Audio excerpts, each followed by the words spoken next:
Nobody wants to carry extra weight around, or worse, pay for excess baggage fees. So how do you get all of the water out of your BCD after a dive? Hi, all of you awesome scuba divers out there. Welcome to the Scuba Diving Magazine channel, and welcome to Askmark, our scuba diving Q&A, where I, Mark, a former dive instructor, do my best to answer your scuba diving questions. If you do have any diving questions, pop them down in the comment section underneath this video. Use this Askmark hashtag to get it featured in an up and coming video. And in the meantime, I do my best to type out an answer. If my voice sounds a little bit different, we're all feeling a little under the weather. I've got kids that go to preschool now, so I'm just going to catch every single bug that there is. So I apologize for that. I'm going to do my best. If there is any like choppy editing, it's because I'm just coughing, but I'll do my best. Today I'm answering a question from DTT about emptying your BCD after a dive. So DTT3426 says, what's the best way to get water out of a jacket style BCD? I travel with my BCD and don't want to be overweight because of water I didn't drain. Yeah, so funny story. We actually had a club member who did this. She travelled out with us to Egypt. We used to run trips out to Egypt every other month or so at the dive centre I used to work for, and yeah, she flew out, no problem, but coming back, she thought they were just trying to rip her off, because she's like, well, I haven't bought anything, so how could my bag weigh more now on the way back than it did on the way out? And yeah, she was carrying like a couple litres of the Red Sea back with her, and that put her over the baggage allowance. So yeah, if you think about it, every time that you press the dump valve on your BCD whilst you're underwater, sure, the air comes out, but some water is getting in. So your BCD ever so slowly fills up with water every time you press that purge button. So at the end of the dive, you are going to have a certain amount, and sometimes it's a fair amount depending on how much you adjust your buoyancy in the water, of water inside of that BCD. So the first thing that I tend to do with a BCD, I don't have a jacket style BCD. It's just not how I dive, so I can't demonstrate with that, but I'm going to do my best with a backplate and wing.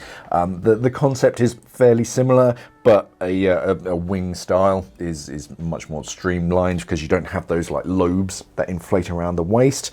Those are your main contenders. But going back to what I was about to say, after the dive, before I've sat down on the bench to take the BCD off, I usually lean, depending on which side the kidney dump is on, lean a little bit, give it a second for water to just, water always wants to go to the lowest point.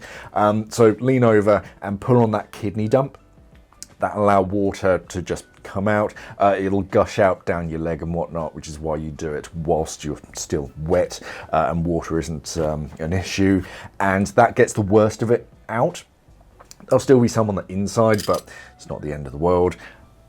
De-kit, and then when you go to travel, or when you do want to like dry out the inside, inflate it. Either from gas from your cylinder, that's the easiest way, or just orally inflate it, because you want the, or what you don't want is for the sides of the bladder on the inside to be touching, because then moisture is going to stick around with surface tension. It's going to stay on the inside, so you kind of want to inflate it. Don't max it out, because you put strain on the seams.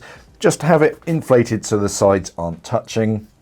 And then hang it or prop it up some way so that your inflator hose is ideally the lowest point at like a diagonal. So if you hang it up from the waistband, just go over to one side and kind of hang it up from that.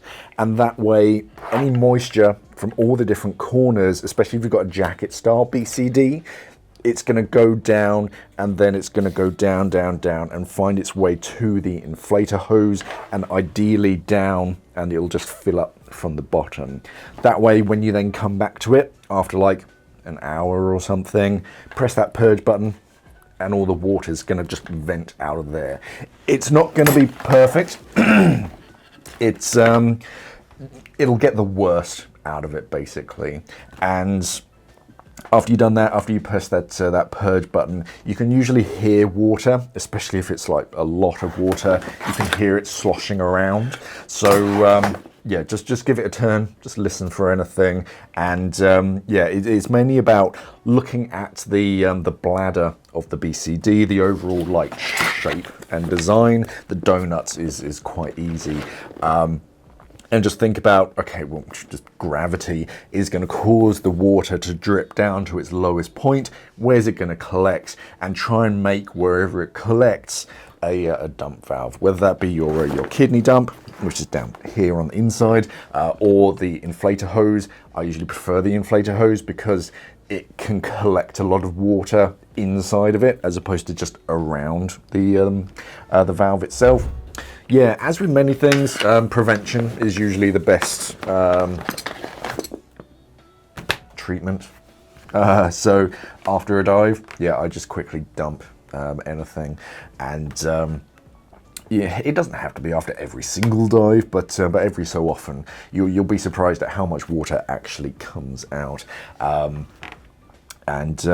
Yeah, before a dive, just prop it up somehow, inflated as much as possible so that any water on the inside naturally just drips down and doesn't get caught. And look for any corners, any like sections where water can get trapped, basically. Try and make them like turn them upside down so the water goes down to one corner and then you can purge it. And that's it, basically. Yeah, I usually hang it, if I have a jacket style BCD, I'll hang it up by the waistband. So you usually have a nice pinch clip on the front, and yeah, just wrap that around a railing or something, and yeah, try and just manipulate it a bit so the BCD can just sit upright. When they're fully inflated, they're usually a bit more manageable. They don't collapse down into themselves. They have some kind of rigidity to them. So yeah, if you don't have anything to hang it from, just like prop it up against a wall or a chair or something. So that's, yeah, it just allows the water to drip to the lowest point, which is hopefully your inflator. Any other questions, by all means pop them down in the comment section underneath this video. Use this Askmark hashtag just to catch my eye basically behind the scenes. Remember to check out our website 𝐷ivernet.com. Subscribe to the channel here on YouTube if you're new. Thank you for watching everybody, and of course, safe diving.